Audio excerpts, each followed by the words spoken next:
When you throw something away, where exactly is away? It's a simple question, right? But for millions of people in one of Canada's most populated regions, it's not philosophical at all. It's sparking a full-blown crisis. We're talking about southwestern Ontario, and right now, it's at the absolute epicenter of a looming garbage pileup. Okay, so this chart from a provincial report, it lays out the reality in a really stark way. You've got two lines here that tell the whole story. See the blue line? That's our current path, where we ship about a third of our trash over to the United States. But that yellow line? That's our future if the U.S. decides to close its borders to our waste. And as you can see, all our approved landfill space is just gone. And that brings us to this date, 2034. That is the year. It's when provincial projections say we hit a solid brick wall if we have to manage all of our own garbage.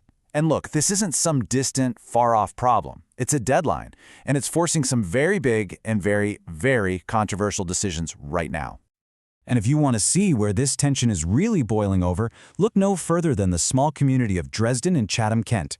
A proposal to revive an old dormant landfill here has become the flashpoint for a huge battle that's pitting the local community against a private company, and really, both of them against the provincial government. I mean, just try to wrap your head around the sheer scale of what's being proposed. The company, York One, wants to build a facility that would take in 4,000 tons of material every single day. Running 24 hours a day, 7 days a week, to make that happen, you're looking at something like 700 trucks a day rolling through this rural area. It's a massive industrial-scale operation, and for the people who live there, it is a huge cause for concern. So with all that local opposition building up, you have to ask, why did the province step in? Well, their reasoning goes right back to that scary chart we just looked at. They're arguing that Ontario desperately needs more landfill capacity, and it needs it fast, pretty much as an insurance policy against that very real threat of the U.S. border closing to our trash. And wow, did they move quickly. In April of 2025, the province introduces something called Bill 5. By June, just 2 months later, it's the law. And it specifically strips away the requirement for a full environmental assessment for this Dresden site. Then just 5 months after that, the company York One turns around and takes the entire municipality to court. It's an incredibly fast escalation from a local dispute to a provincial override and now a full-on legal battle. So, the legal argument that's now in front of the courts, it really boils down to this. On one side, you have York One. They claim they have what's called a legal non-conforming right. Basically, they're saying that old approvals for the site are still valid, and they don't need new ones. But the municipality, Chatham-Kent, is firing back, saying no way. This new project is so enormous, it's nothing like what was approved decades ago, and it absolutely needs to go through modern planning and zoning. But while Dresden is a complete battleground, tied up in court, just about an hour down the road in London, a totally different story is unfolding. This is kind of the blueprint for the other side of Ontario's strategy, not reviving old, controversial sites, but making existing ones massive. And when I say massive, I mean it. The scale here is just staggering. The City of London's W12A landfill is in the process of adding 13.8 million cubic meters of new disposal capacity.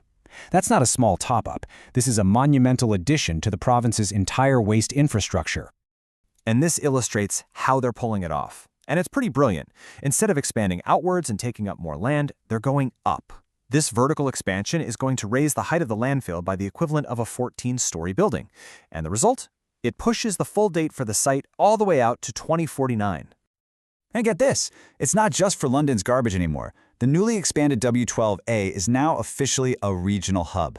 It's designed to take in waste from 5 entire surrounding counties. This is a really key part of the new strategy. Consolidate all that trash into fewer but much, much bigger megasites.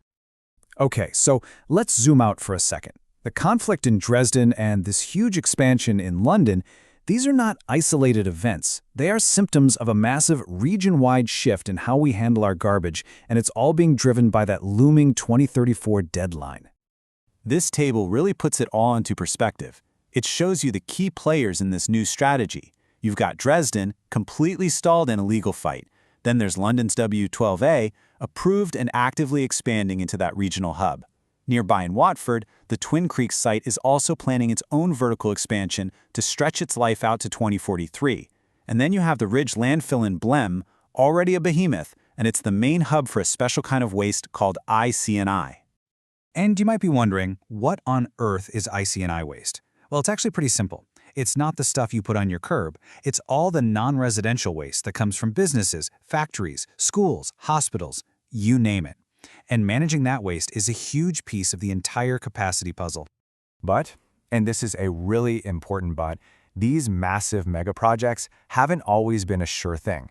Just a few years ago, a huge landfill proposed for Zora Township was officially abandoned in 2021, but only after years of intense and sustained public opposition. This is a crucial counterpoint because it really shows how the province's actions with Bill 5 have fundamentally changed the rules of the game. So where does all this leave us? Well, you've got a province facing a very real capacity shortage. You have a new strategy that favors these giant regional sites. And now you have a new legislative hammer to push these projects through, even when there's strong local opposition. In this quote, it just brings everything right back to the beginning. It's the core problem. It's what's driving every decision, every conflict, and every single construction project we've talked about.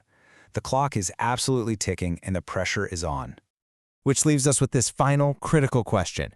As Ontario's garbage problem gets more and more urgent, it really all boils down to a fundamental conflict of power. Who gets to decide where it all goes? Is it the provincial government looking at the big picture crisis, or is it the local communities that will have to live with the consequences of that decision for decades to come?